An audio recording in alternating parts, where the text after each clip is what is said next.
Point number 1. You must start the deadlift with the barbell directly over the center of your foot. You do not want to start the deadlift with the barbell out over your toes, and you don't want to start with the barbell too close over your heels. Starting with the barbell directly over the center of your foot is going to ensure that the weight is evenly dispersed throughout your entire foot.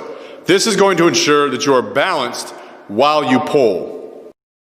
Point number 2, your shoulder blades must be directly over the barbell. This is going to put your shoulders or your front delts just in front of the barbell. If you start the deadlift with your shoulder blades behind the barbell, this is going to cause your butt to drop down, which is going to cause your knees to go forward. Now you are forced to pull the barbell out and around your knees rather than pulling it up in a straight line. If you start with your shoulder blades too far in front of the barbell, this will cause the barbell to swing out away from your body and shift the weight onto your toes, causing you to lose balance forward. So I want you to make sure you are covering those 2 key points when setting up for the deadlift. But I want you to realize that 2 different people with 2 different builds are going to look different when they set up for the deadlift. His torso and his legs are relatively proportional. That's what I mean by when I say that. He is in a correct starting position. The barbell is over the center of his foot, and his shoulder blades are over the barbell. This is going to put his hips pretty neutral, and it's going to put his back at a 45-degree angle. Most people would say this is a textbook deadlift setup. But person B has a relatively short torso in relation to his legs.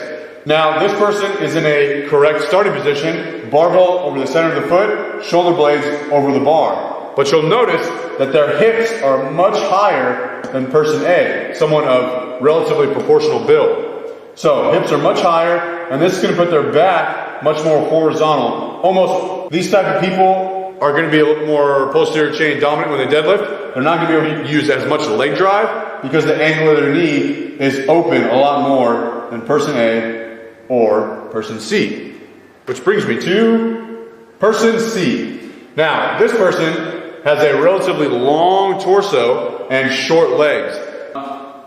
Now, again, long torso and short legs is going to put their hips low and their back relatively vertical. Again, this person's in it. These people are going to use a lot more leg drive than person. So do not listen to general advice of get your hips down, get your hips up. Your back should be at a 45-degree angle, because it really depends on how you are built.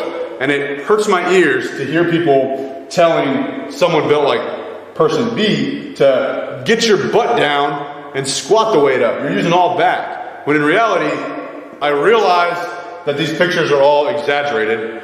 These are not cookie cutter positions that you have to fit into. You might be somewhere in between